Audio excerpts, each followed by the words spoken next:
Chaos and bang, motherfucker.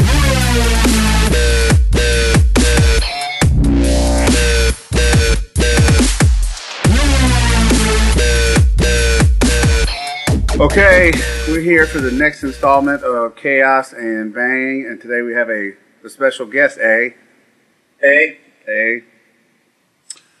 our special guest is Jay Nera. Jay, welcome to the podcast. Thanks, guys. Thanks for having me. Goddamn snow monkey. Jay, first off, tell us a little bit about yourself, what you do, where you work. Tell us about your lifting and all that kind of stuff. All right, I'm a power lifter, 220 weight class. Compete raw. Live in Ottawa. I own my own gym. We run CrossFit out of that gym. We have a powerlifting club, Dynamo Barbell. That's pretty much me. What's that all about? I just had to get it. Okay, so to get the Canadian jokes out of the way early. It's funny because I didn't even get that when you said that. Okay. Like, what's he talking about? What's what about? All right, so Jamie, you can throw out the first one. What do we? I didn't go out last night. We were going to talk about movies later, and I was going to go see Pacific Rim. You saw Pacific Rim, which we'll talk about later. Obviously. I did not see Pacific Rim. I thought you told me. Yeah, I'm going to go see Pacific Rim today. Actually. Okay. It looked really. We'll spin back around to the original topic, but I thought when I saw the previews for it in the movie theater, it looked really stupid. But it's been getting great ratings, so obviously it's better than I assumed it was going to be by the trailer. Well, you're as old as I am. Jay, how old are you? 30 years old. He's 30. All right, so Jay might not have been aware of the Robot Jocks, Robot Wars movie that came out when we were kids. You remember those movies? Yeah. Oh, shit, I've seen that. Yeah. Yeah, so I've been waiting for a movie like this for fucking years, because I used to love the shit out of Robot Jocks. Are you also talking about like the robot fighting shows that used to come on? Well, those were cool too, but the two movies were the best, like in post-apocalyptic world where people would jump in these giant robots and beat the shit out of each other. Yeah, I remember that. And they had video games that were very similar then at the time too. Oh, and by the way, for the ultra humble Jay Nera, he is currently ranked 4th Raw. So, yeah. Jay's like, oh yeah, sometimes I power lift. Right. Well, I guess we can get right into that then. So, because that's not really true. Because Jay, what's your goal for this next year? I'd like to break Dan Green's total 2030 at 220 and just a belt. Coming after you, Dan. Coming after you, so you better stop eating all those Oreos. Dude, I was trying to tell... Fucking cut so you can get a bigger total. I was trying to tell Jamie this, and I don't think he believed me. Dan, lives off fucking Oreos. I don't understand. Well, you know what? Jay doesn't fucking diet either, as I recall. Fuck you. I eat pretty fucking clean, man. So... But I will tell you this. In the last 2 weeks, I've been eating not so clean. I've been kind of having fun on the weekends, and I gain weight so easily. Oh, it's awful, isn't it? I mean, like if I get off the wagon just a little bit, I mean, I gain like fucking 8 pounds in a weekend. Yeah, and if it was like good weight, I'd be happy. If it all went into my shoulders, that'd be cool. But you know. So, Dan, it's not like you can wear a swimsuit up there. So I mean, nobody can tell. Are you worried that you're gonna have a little paunch while you're sledding or something? Yeah, my parka size has changed, and I have to order. When he's putting those snow chains, like I can't get down to put the chains on the tires. My gut's in the way. Dude, I have serious. My flexibility has gotten so fucking bad that I actually get winded and my abs cramp trying to tie my fucking shoes. And you're lean, so it's not the gut problem. No, it's just it hurts like a motherfucker to actually get to my foot to tie my shoe. I usually have to tie my shoes before I put them on and then slide my feet in. I guess I'll be seeing you wearing Crocs at the next meet. Yeah, Danny DeVito style. What's that? I've never even asked this. What size shoe do you wear, Jamie? Like a 9. God damn. Little bitty feetsies. Dude, I'm tiny. I'm a tiny person. I know. I have to eat 6,000 calories a day to stay at 200 pounds. You do that through shakes? Yeah, well, yeah, I get about 1,500 calories from shakes, and then the rest of it's from ribs. Jesus, back at the are you back at the ribs? I thought you were at the you were doing the chicken for a while. I eat, if I have a second meal, it's usually wings in the middle of the day. Yeah, okay. But yeah, it's still usually ribs. Ah, okay. So back to Jay's total real quick is that okay? So the total at 220 is so we talked about before the podcast. It's 2030, right? Yeah. Okay, and that did Dan do that one without? He did that one without knee wraps, right? Right, without knee wraps at Clash for Cash in 2012. So lay out for me a little bit, like what do you plan to hit? What do you want to hit? I mean, tell me about what do you want to squat, bench, and pull to beat that. Okay, so I'm hoping the numbers I'm looking between like a 750, even a 740 to a 771 squat. That kind of depends how my knee holds up in training. Right. Bench press, I got to hit 500 if I ever want to consider myself a man. And it's true, man. 500 is a new 400. Dude, it is, and it's very, very fucking annoying because I'm like right back at 450 now, like close grip, and I'm like, God damn, everybody benches 500 now. Fuck. I know, it's fucking annoying, right? Right. And, like even like what's his name? The 181 guy, Brantley. Like he made that 450 look like the easiest goddamn thing that's ever happened. He hit 475 in training the other day, and I'm like, fuck that guy, fuck him.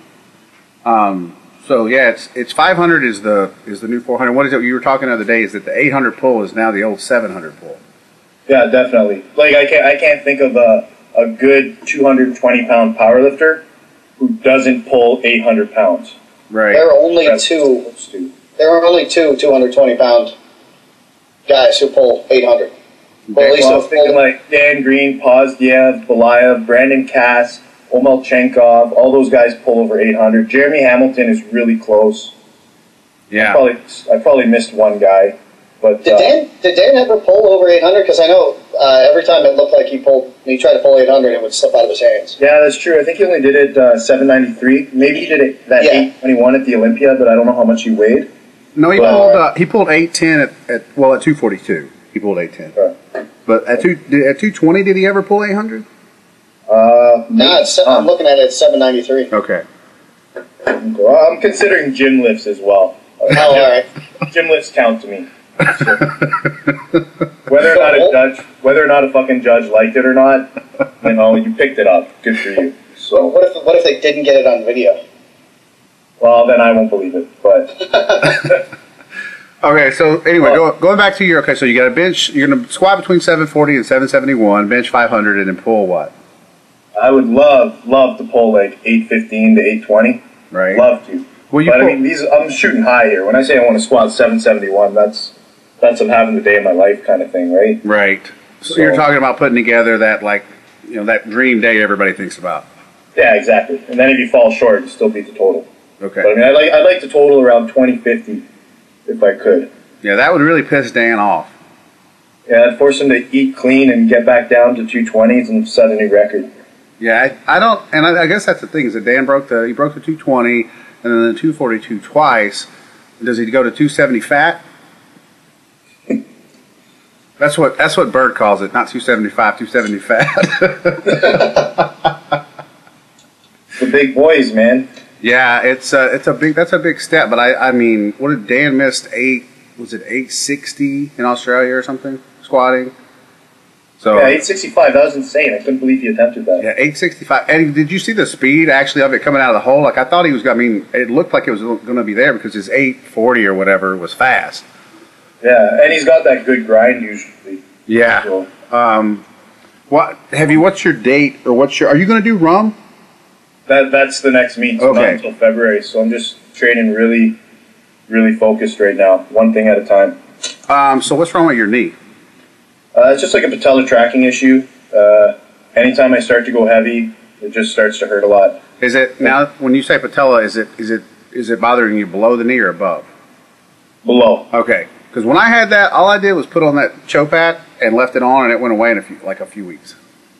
No, this gets pretty bad if I keep the volume. If I keep the volume somewhat moderate when the intensity isn't too high, it's okay. But the second I jack that intensity up and get above 80%, it's just the pain is just fucking annoying. I can't even have sex. It kills me. Oh, How the hell do you train below 80%? What are you doing? I'm actually doing like a variation of Sam Bird or Dr. Squat's compensatory acceleration training. right. So I load up 455 to 465 on the bar, depending on whether I'm using pounds or kilos, and I set the clock for 25 minutes, and I usually do 8 to 10 sets of 5. Yep. Interesting. Yeah, I mean, Sam said he doesn't go above 425 for as long as he can. He'll hold out at 425 for as long as possible. Yeah. Holy shit. Yeah, he doesn't want to put a heavy barbell on his back. I mean, I've gotten to be the same way. Like, I don't want to go in. Well, I have a fucking torn quad tendon at the moment. It's slight, but I can't squat at the moment. But I just got to be where I was the same way. Like going in and putting a heavy barbell on my back week after week just got to be counterproductive. And I just found that I could stay light enough and still get stronger. And I guess Sam's been doing this for a while. He just hasn't applied it to his bench or deadlift. I squatted 4 times last week, and I was trying to go light in one of the sessions, so I only went to 565.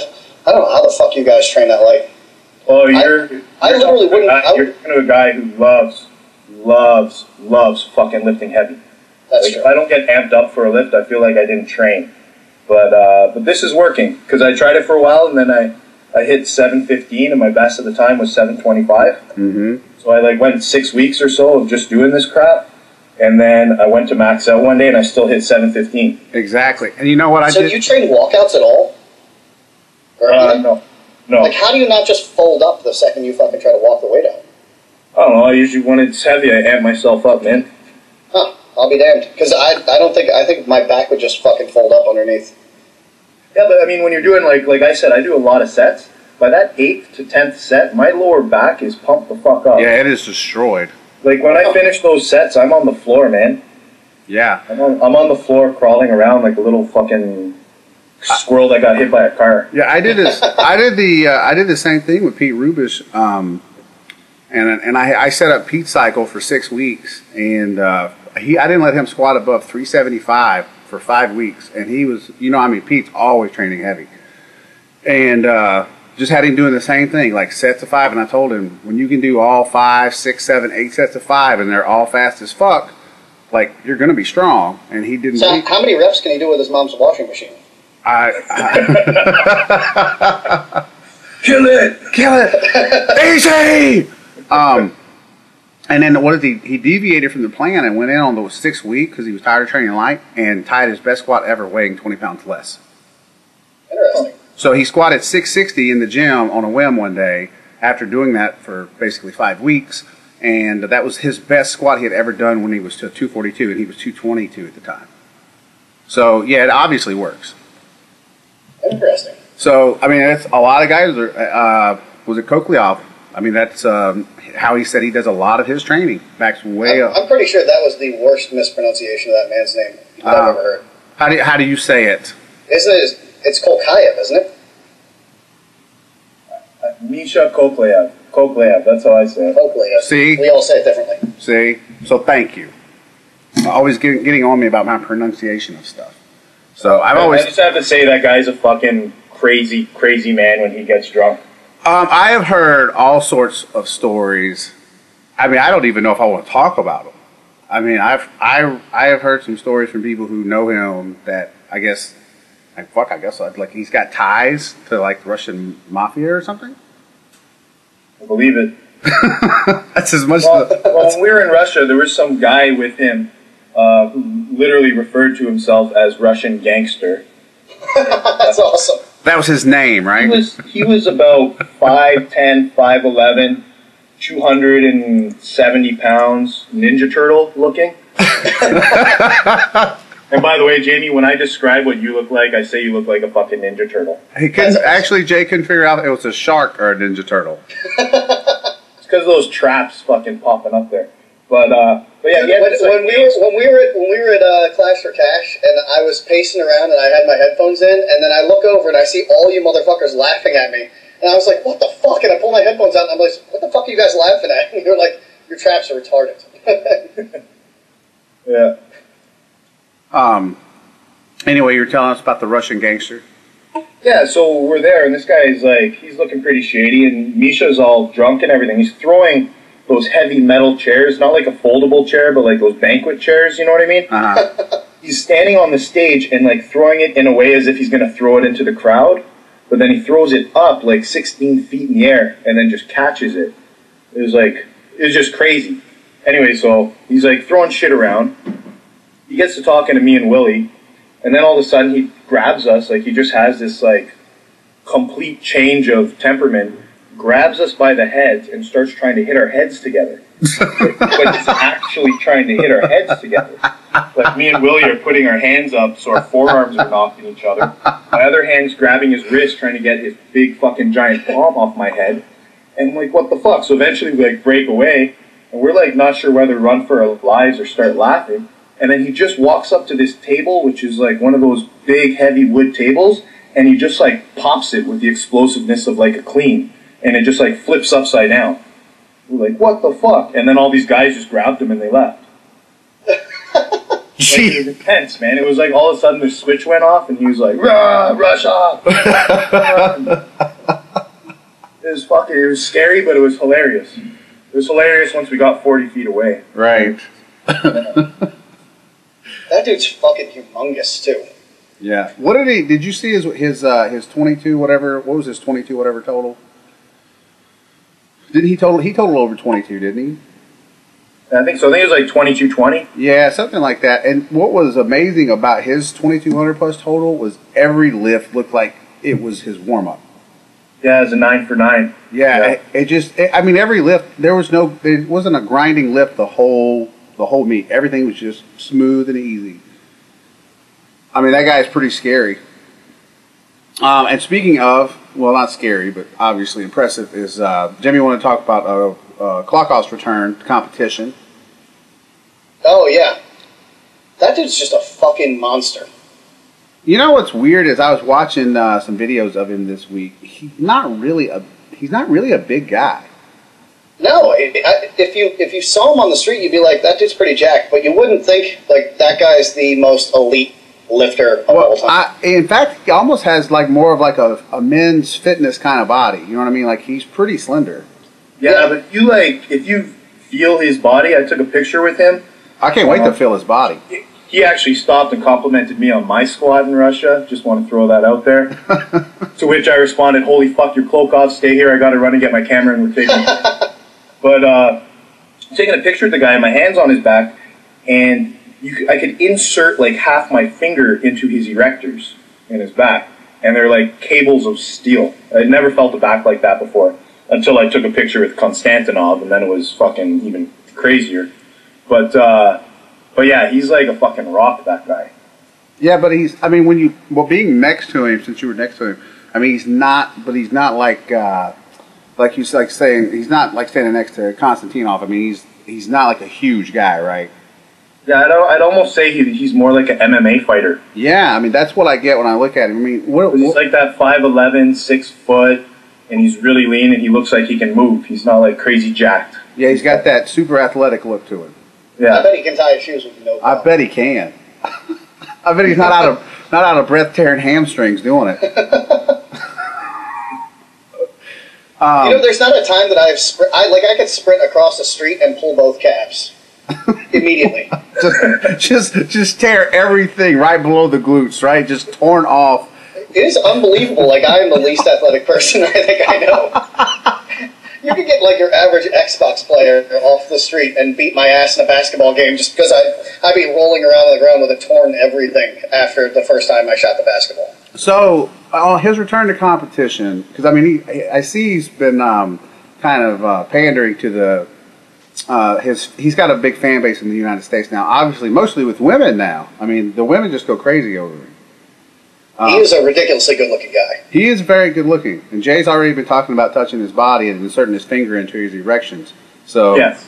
Obviously, we all have a man crush on him as well. He is an awesome lifter, and the one thing I like about him is that Jamie and I always talk about this: be strong at everything. Like, don't just narrow what you do down to like a couple of things and be so finite with your training. I mean, he does bodybuilding, he does, the powerlifting movements, he does. Obviously does Olympic lifting, so I mean he tries to be pretty good at everything. And looking good too. He does that. I've wondered why he doesn't compete in powerlifting. It seems like it would be an easy switch for him. I wonder what, especially since they make so much fucking money in Russia. I wonder what he actually weighs. Just walking around? Yeah, he walks around in like 238 to 242. Well, goddamn, that's pretty fucking big. Oh, he's a big guy. I mean, if you're 238 as lean as he is, that's pretty big. Yeah. And you got to meet Konstantinovs, right? Yeah, the guy is like a walking subwoofer. Like, we're taking a picture and he's talking to the guy holding the camera, and while he's talking, your body is vibrating. That's awesome. I'm not kidding. He's like a fucking dinosaur. And you're just vibrating. And he's obviously a mountain of a dude, right? Yeah. Oh, yeah. He's fucking thick as hell. So, I guess Klokhov's he's going to come over here to the U.S. and do some CrossFit stuff. Or I He guess, is? Yeah, he's doing some seminars at some CrossFit boxes. You know about this, right, Jay? Yeah, there's some happening. Like, there's one in November that I'm contemplating going to. It's Potsdam, New York, and it's like $540 for a 2-day seminar with him. I mean, that would definitely be worth it. Are you brushing up on your on Russian while you're waiting on this? Yeah, I've been practicing a lot. Okay. That's one thing that I dislike about it is that he does not speak English. He's very difficult to talk to, and he's going to be doing it all with a translator. So I feel like a lot of the time he will be wasting time answering CrossFit questions. You know what I mean? Yeah. And I want to know more about weightlifting and strength training and how we program stuff. And I'm worried that I might spend most of the weekend just listening to CrossFitters asking him obscure questions. Well, that actually gives us a great segue into part 2, which was Jamie wanted to go over CrossFit since you own a CrossFit gym, and kind of the pros and cons.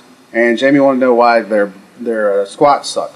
So, tell us what you think are kind of the pros and cons. Because believe it or not, Jamie and I we're not anti-CrossFit at all. Like most people involved in, say, powerlifting or strength sports. I said anything that promotes more women with hot asses and yoga pants is not a bad thing. Oh yeah, come to a CrossFit gym and yeah, you're good atmosphere. Yes. Yeah, man, like CrossFit's pretty fucking amazing to me just because of how it has changed the fitness industry. I mean, if we didn't have that, we'd have a couple boot camps here and there, and then a whole bunch of people in Globo gyms doing kickbacks still. So we do have people who are actually starting to appreciate, pull-ups and push-ups and handstands and muscle-ups and all the power lifts. Finally, people understand the power lifts. Finally, people understand the Olympic lifts. It's a little bit closed off, I find. One of the things I don't like about CrossFit is that to a CrossFitter, a really good clean and jerk is what a really good CrossFitter clean and jerks. Or a really good squat is what a really good CrossFitter squats. So 365 that's the pinnacle. That's the top of the mountain. Yeah, like that. Like in my gym, 200 kilos in my gym is like a stud squat. You must be like fucking God then. I don't know. Like I don't brag around my clients and stuff, so I don't know if they actually know like how light that kind of weight is for me. Right. Do you do those workouts? No. Oh, okay. No. Like I've done a couple in my own time just to see what they feel like, but generally I'm a fucking lion, and acting like a leopard isn't going to make me stronger. So. And that's how I see it. I see like CrossFit is like it's just a different animal. Like you got all these guys trying to be leopards. They're trying to be good at everything. You know what I mean? You're trying to climb trees, run far, run fast, jump, be somewhat explosive. But I mean, at the end of the day, like a lion isn't trying to be like that. You know what I mean? When we're powerlifting, we're trying to be really, really strong.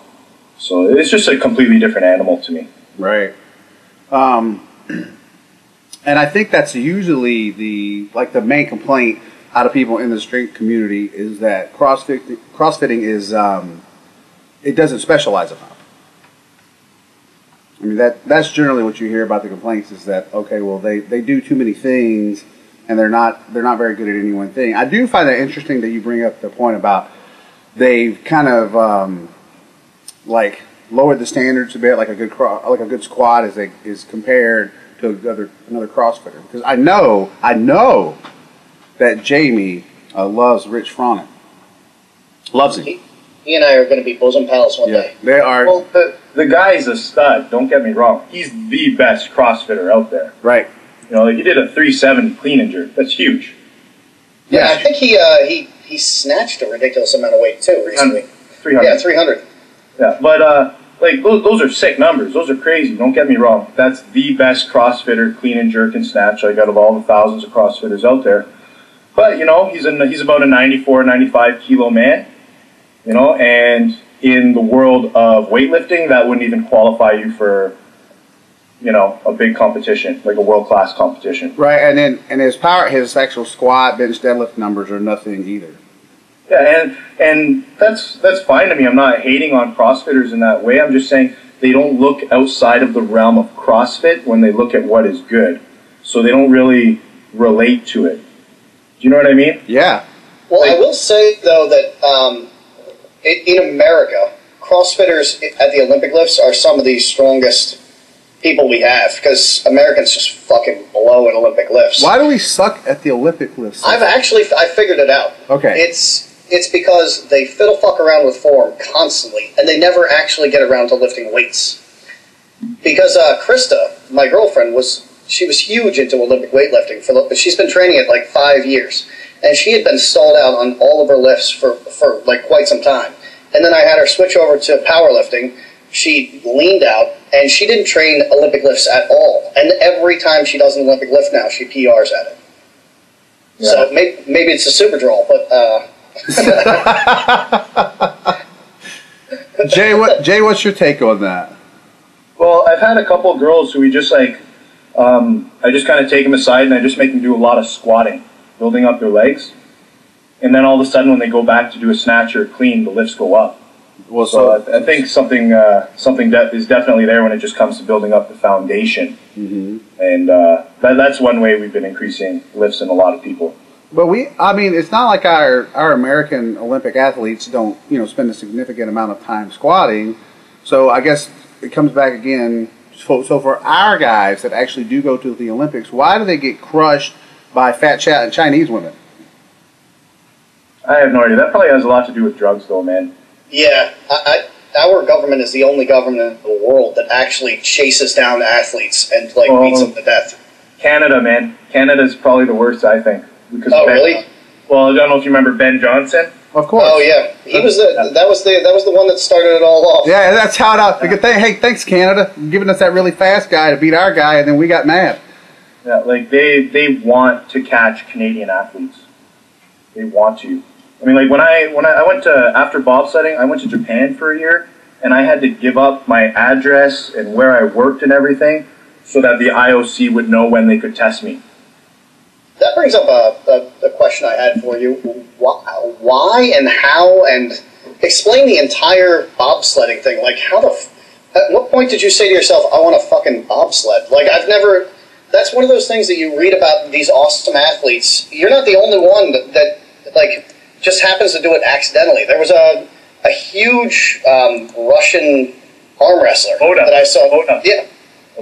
Oda. Exactly. He is a fucking freak of a man. He's like a vampire walking around. He's just got this aura about him. He's one of the greatest athletes on the planet. Have you seen that documentary of him? It's with him, with that little American guy who was in Over the Top and all that shit? Yeah, pulling John. Yeah, that's the one. And he and those other Russians are just drunk as shit throwing that dog on top of the shed. Yeah, fucking hilarious. The guy who made that video, that documentary, is the same guy. I don't know if you guys have seen the video of Willie and me doing a bench shirt in CrossFit, explaining how a bench shirt works. No. And it's the same guy, so we got to meet the director. He's a really cool dude. Yeah. Next, we'll explain okay, so back to bobsledding. Yeah, no, I was just front squatting. Back when I was at Western. I was just front squatting in the gym. I think I had like 4 plates on the bar, and I was doing doubles. And some random guy walked up to me, and he's like, "Whoa, that's a really impressive front squat." And I was wearing my Western football T-shirt. So he looked at me and he's like, well, you're obviously a fast guy because you're not a lineman. So you're obviously like a running back or a linebacker type of guy. You should look into bobsleigh. So I just went home and looked it up, looked at all the results for testing that you would need to do, like how fast you would need to be, how strong you would need to be. So I went out for a testing camp, and when you do those testing camps, they tally you up against other people who tested around the country, and then they invite like maybe 12 or 16 of them down to Calgary to get in the ice house and push. And then from there, if you push better than a guy who's already on the team, you take his spot. Damn. Yeah, so I did that. Like, you should have, like, it is random, man. I remember telling my dad, he's like, okay, Jace, so now that you're finished school, what do you want to do? Bobsledding. Oh, I'm thinking of bobsledding. Looked at me like I was like the biggest idiot in the, oh man. It's just pure disappointment in his son right there. See, I didn't even know about this. So what happened from there? Oh, so I went to Calgary, and we pushed in the ice house. So the ice house is just like a 70 meter to 100 meter track, and it just simulates the push at the top of a hill. And it has laser timing eyes. So it times you to the 100th how fast you push. So you push from the right side, the back, and the left, and then you just compare yourself to other pushers. That just seems like an incredible amount of money expended on a sport that I don't think anybody cares about on Earth. Oh, in North America especially. It's pretty crazy to think about. Like, there are some guy Mike Ransky, probably one of the most athletic guys ever, and he would just always say that. He's like, I can't believe I'm participating in a sport like this, and he's like, there's so many things going on in the world, and we're doing this crap, like, what the hell? You know? But, and so, you also, so you played football. Did you play Canadian football, or did you play American football? Well, there's different leagues. So one of the leagues I played in had 4 downs, and then in university it's 3 downs. Is Canadian football. Gotcha. And you guys play more on a soccer pitch than an American football field, right? Yes. The field's different. Okay. Yeah, it's wider and longer too, isn't it? Yeah. I think it's 70 meters across. Yeah. And then 110 the other way. Yep. Lengthwise. So what position did you play? I was a wide receiver. You were a wide out? I was a wide receiver. I didn't know how to play football at all. It wasn't until I went to Western and I was walking on for the team. I was originally a basketball player, but football tryouts were first, so I tried out for football. And the coach looked at me and he kind of laughed at me. He's like, "You're not a wide receiver," because all his wide receivers were over 6 feet tall. And so he put me at running back. And I took my first handoff in a scrimmage underhand. Like, I was doing a granny shot, hugging my chest. You know what I mean? And like, people remember this. And they actually had to stop the play. Because he was like, "Yeah, what the fuck was that?" It was pretty embarrassing. But yeah, so I played running back a bit. And then ended off playing on defense. I wanted to get in more often, so I switched to defense. And defense is wild, man. That's a really fun. That's a really fun place. Yes, it is. That's way more team. All the fun happens. Yeah, that defense is where it's where all the fun happens. Is you get to hunt a guy down and try to blast him into the oblivion. Yeah. So how tall are you, Jay? I wake up at 5'9". After squatting, I'm probably 5'8.5". Okay, and that makes sense because when I saw pictures of you next to Jamie, you looked like you were at least 6'4". Everybody looks like they're 6'4" next to me. All right, so actually, because you were talking about bobsledding and how your guy was like, "Why are we doing this when there's so many things going on in the world that are more important?" So I know you said you didn't want to talk about objectivism. However, you kind of wanted to rant from a philosophical standpoint, and I guess this is a decent enough segue time to do that. So you and I kind of, because we're friends on Facebook and Jamie doesn't participate. Jay and I often end up in conversations with people that we just kind of deem are pussies and get upset about the current state of affairs, either in terms of the political landscape or with males in general. So if you want to kick that part off, Jay, go ahead. All right, that's kind of a... I mean, it's a broad question. Yeah, it's such a broad question. I just... I would have to say that I just feel like I don't not necessarily talk about objectivism, just lack of philosophy in society in general, because we are thinking beings. Like as a species, human beings are the only thing that has, volition. We can make choices about what we do, and we are the only ones that don't think about the choices we make. So what I mean is, like, if we're looking at like a plant subconsciously grows towards the sun, Right. digs its roots into the soil. You don't have to tell it to. It doesn't have to make that choice.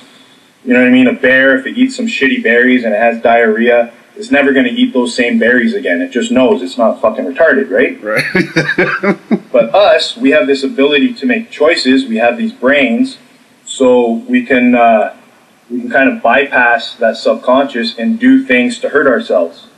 And that is why we have crackheads and, just people doing stupid shit all the time.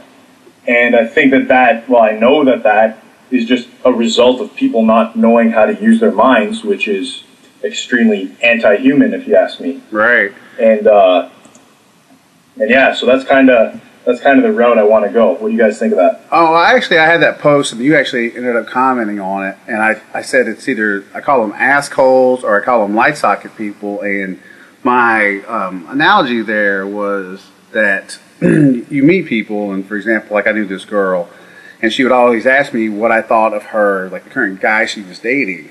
And he would have, like, what I wrote was he'd have more red flags than the Communist Party. And I would point this out to her, and she would say, I don't agree. And I would like, well, it seems very obvious to me that he has these problems. And she would just say, I don't agree. She was just looking for me to enable her decisions. And so then a month later, she would always come back and tell me, yeah, everything that you said was right about old boy. And we're not together. And I was like, okay, well, it's kind of like the light socket example I gave, in that, if you don't know anything, or you don't prepare your mind through experiences, somebody comes to you and say, well, what is that? You say, well, it's a light socket. Well, I'm going to stick my finger in it. Well, you don't want to do that. It'll shock you and it'll fucking hurt. And they're like, well, I don't agree. He's like, well, I'm telling you it'll happen. And they do it anyway. You're like, yeah, you're right about that. That really fucking hurt. And they're like, what about this light socket over here?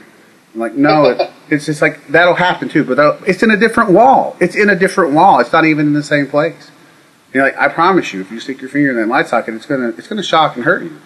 And they're like, okay, and they do it anyway. You have these people, and the one thing I get off on is I see a lot of, like, women are ranting all the time about, like men, like they can't ever find, a good man, or they can't find this or that, or even, men do the same thing. And I always tell people, if you have dated 8 people or 10 people in a row that all act the same fucking way, then the one common denominator in that is your choice. And I don't know if I'm getting off your beaten path, but I think the one thing that we've talked about is it seems like people don't want to be responsible for their choices anymore. Absolutely, and that's the biggest problem, is people don't want to accept responsibility for their own lives. And guys like us, we're all going to be the same on this, because we're powerlifters who understand, gravity is absolute. Right. If I want to get better, I have to get stronger. I have to improve my technique. I'm not going to pray to God for it. I'm not going to, do this and that and expect things to change. I got to focus on actually powerlifting. And if I don't get stronger, it's all up to me. I don't know. Jamie switched over to Satanism and broke that 181 record. So.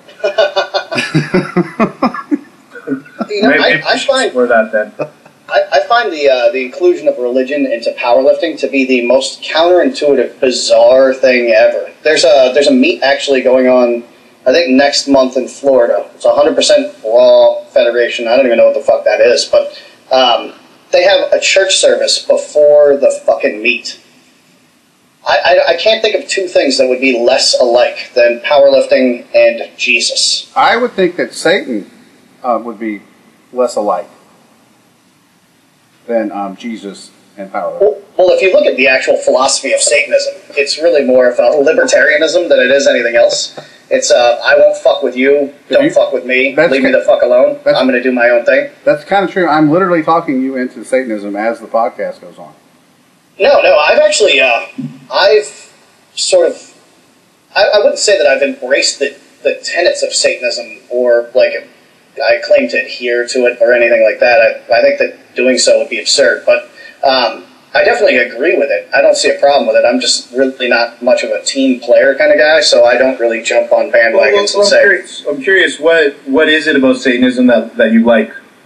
Is it just like egoist side of it, the self-centeredness, or? Yeah. I mean, that's why I don't have kids. That's why at this point, I don't even have a dog, because I realize I'm far too selfish and I'm far too obsessed with my own life to really manage anyone else's life. And I don't want to, it's not a matter of not wanting the responsibility of it. It's that I don't want to be bad at it. So, yeah. What's crazy about that is that people think that being selfish is a bad thing. Exactly. And I guess that's that whole Christian ethos. But, if you're not going to be selfish, then you're never going to be good at anything. Yeah, I mean, it's kind of a funny, the dichotomy there that we always end up existing in is that people say on one hand, don't be selfish, and then on the other hand, what they'll tell you is, well, you got to make yourself happy before you can make other people happy. Well, which is it, motherfucker? Yeah. I mean, like, am I supposed to, if I do things to make myself happy, then what am I going to, I mean, here's a real, it doesn't sound deep on the surface, but from a philosophical standpoint, if I am going to live my life in a way that just makes myself happy, I don't make the same decisions that I wake up and make every day now.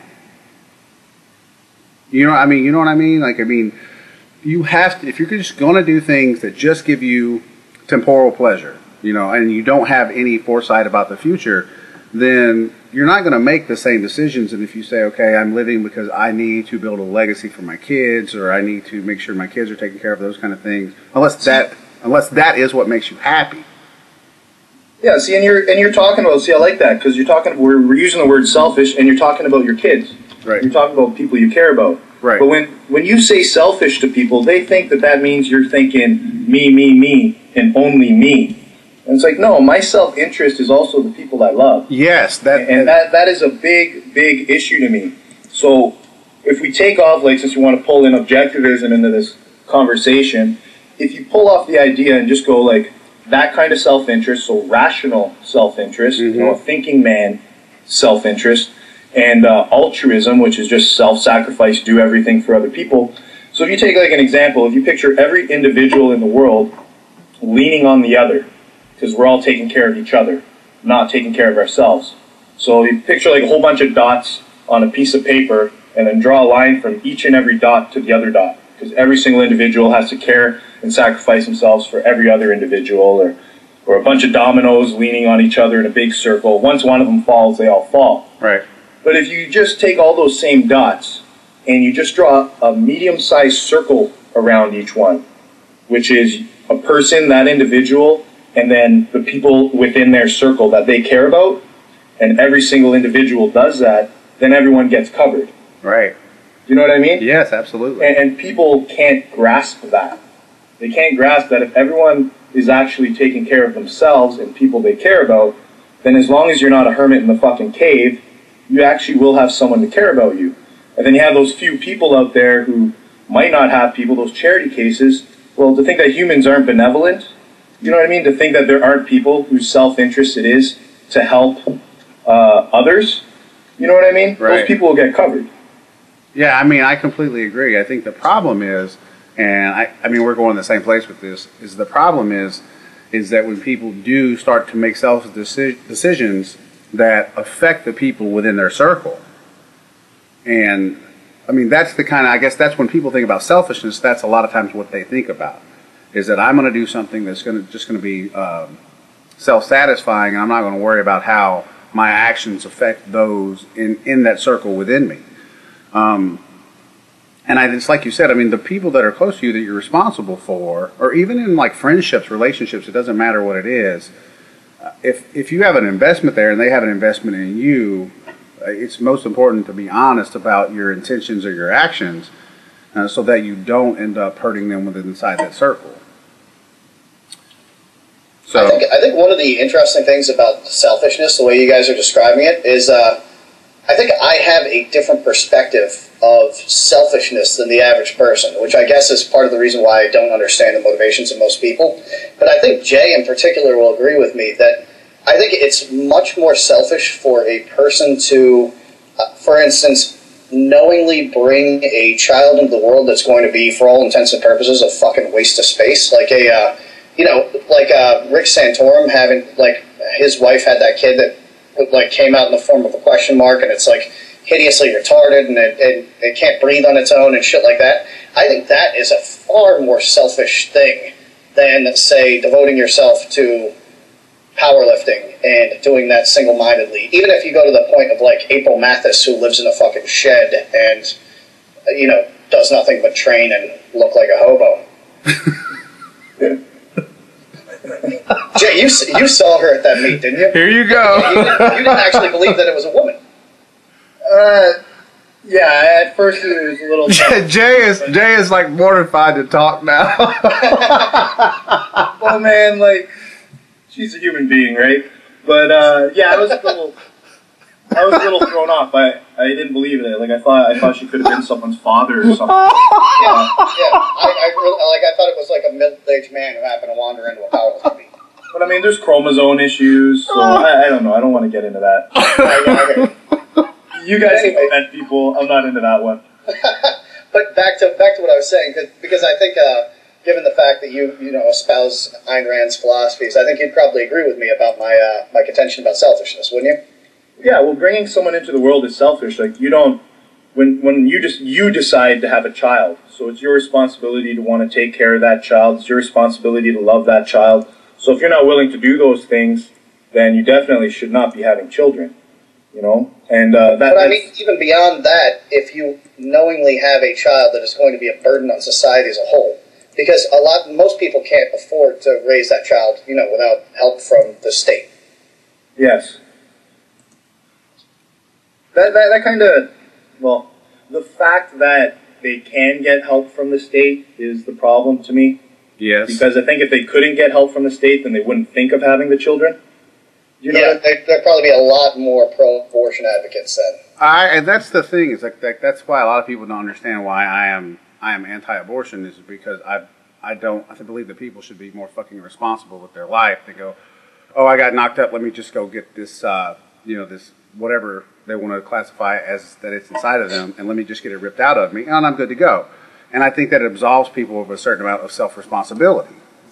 I mean, that's just how I feel about that. Well, by the same token, it does keep us from having to lock that fucking person up.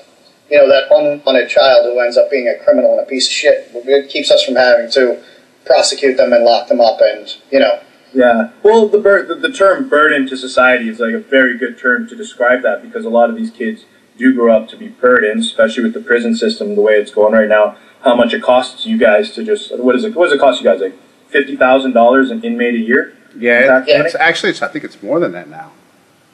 It's a lot. I mean, and you got to think, an inmate, what is it? It costs us that much to keep him in prison, and then he gets to get an education for free. I saw this other day: free education, free health care, free exercise, no room and board paid for.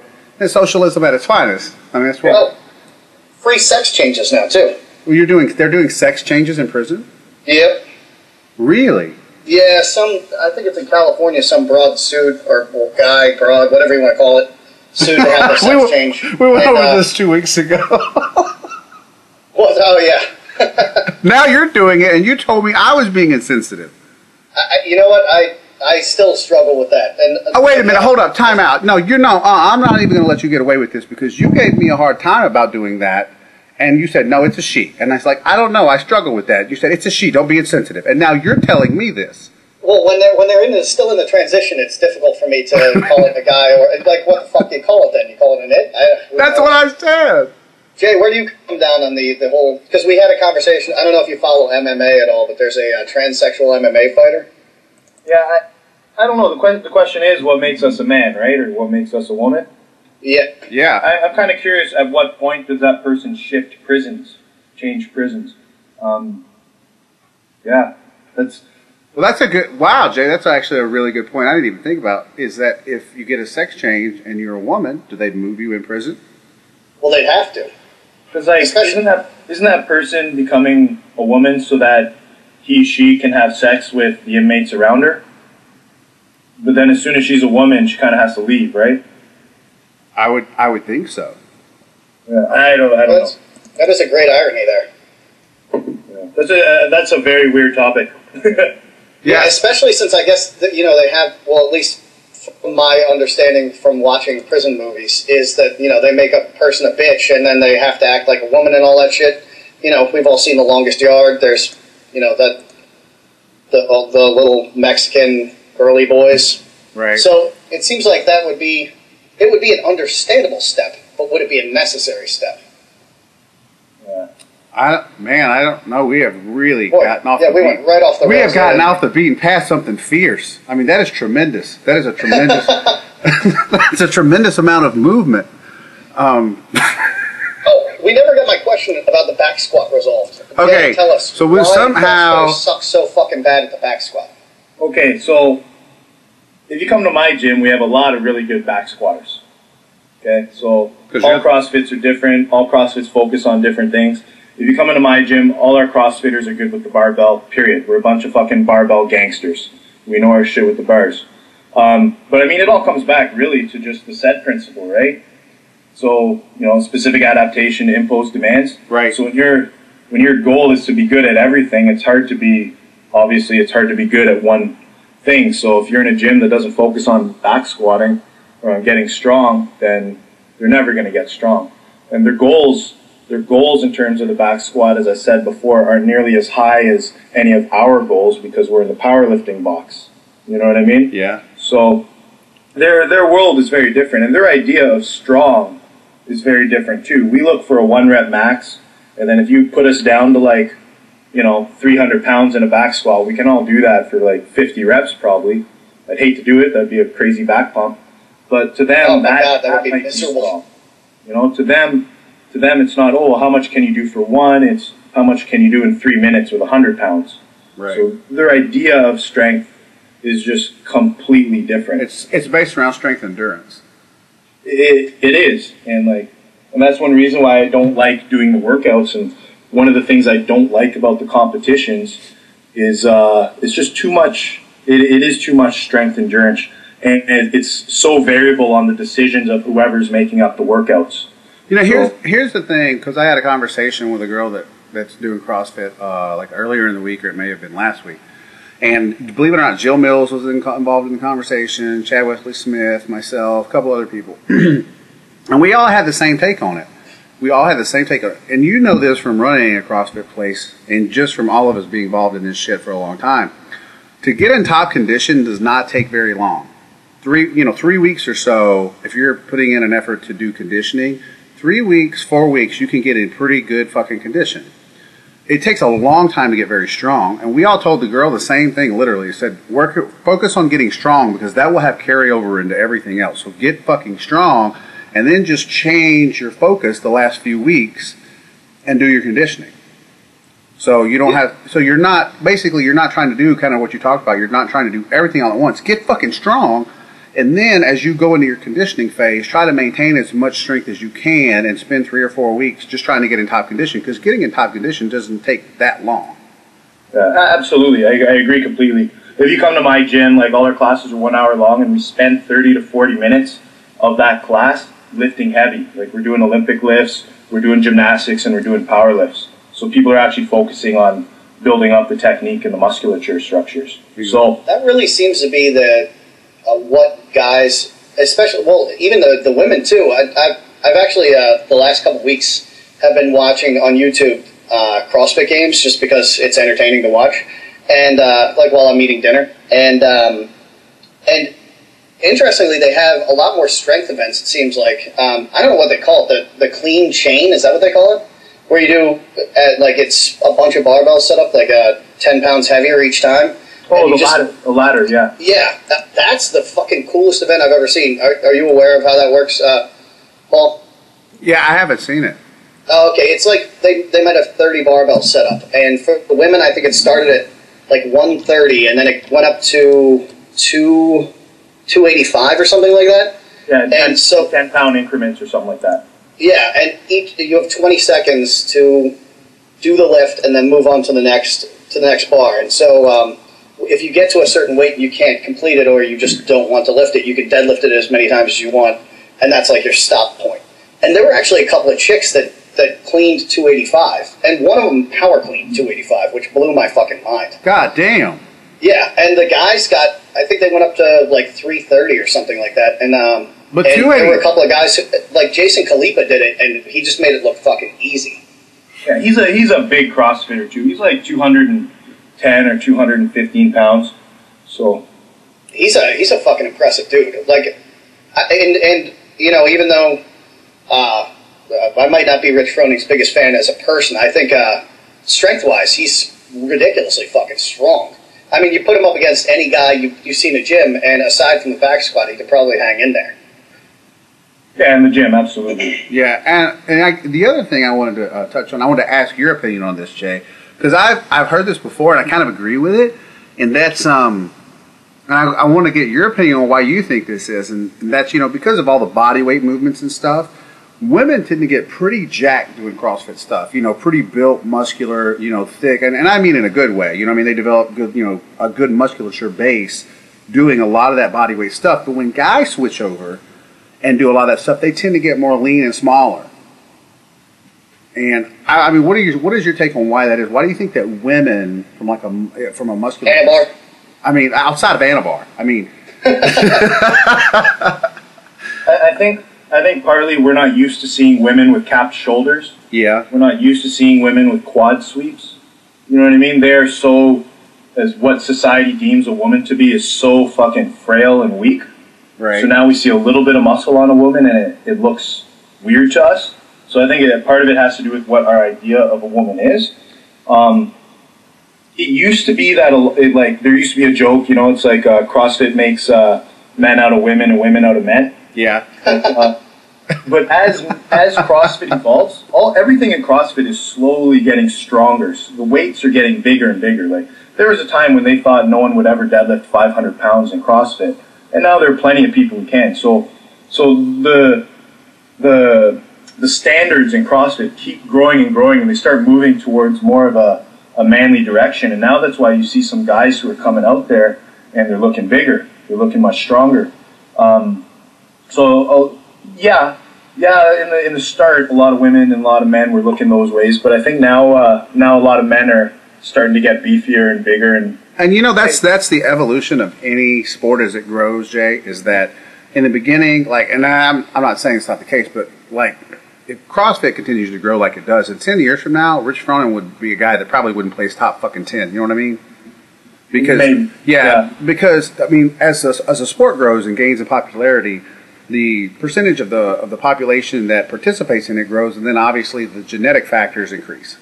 Yeah. So, you know, it's kind of like football here, you know, in America. You know, guys that might have been fucking all-stars in the 60s or 70s, you know, they may not make a team now. You know, I mean, that's just the difference, because, you know, back then you could be a linebacker, you could be 210 running a 5-second 40-yard dash. Well, now there's guys that are 260 that run like 4.4s. Yeah.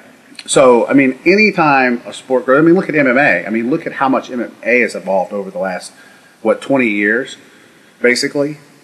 I mean, it went from where guys went out in full gis and grabbed each other by the shoulder and just punched each other in the fucking face, to, I mean, it evolved. I still contend that Don Fry fight was the greatest fight that has ever happened. That was actually Pride. That was still in the midst of fighting, evolving into what it is now, and there were still a lot of really, I mean, that was back when, Don Fry was the best. Don Fry, yeah, he was awesome. But, I mean, fighting was still, had evolved, I mean, just evolving every year more and more and more. And I guess that's what I mean, is that there'll be a point that come along where you're going to have some CrossFitters that might be pulling 600 pounds. And some that are, power cleaning, over 400. I mean, that'll happen over the next 10 years probably, because the amount of people participating. So the genetic pool is bigger. So you'll get some even more freakier people involved. And the question is, will those guys be able to run the 4-minute mile as well? That will, and that's what. There's always going to be an equalizer, right? Yeah. There's always an equalizer in something. Well, all it takes is some 12-year-old kid to meet, who's got great genetics, to meet a good coach and to start doing CrossFit when he's 12, and then by the time he's 19, he's whooping everybody's ass, right? Right, exactly. I mean, that's the truth. I mean, what was it, that 13-year-old chick benched 240 or whatever at the Arnold? And she's an attractive little girl too. I mean, not to get weird, but I mean, you look at that girl, it's kind of like when you watched The Professional back in the day, and you saw Natalie Portman, and you're like, all right, and this is weird to think, but in 6 years, that chick's going to be like the most ridiculously fuckable person on the planet. What was their? This is totally off topic, but since you brought that up, I've had this conversation with people. What was the nature of their relationship in that movie?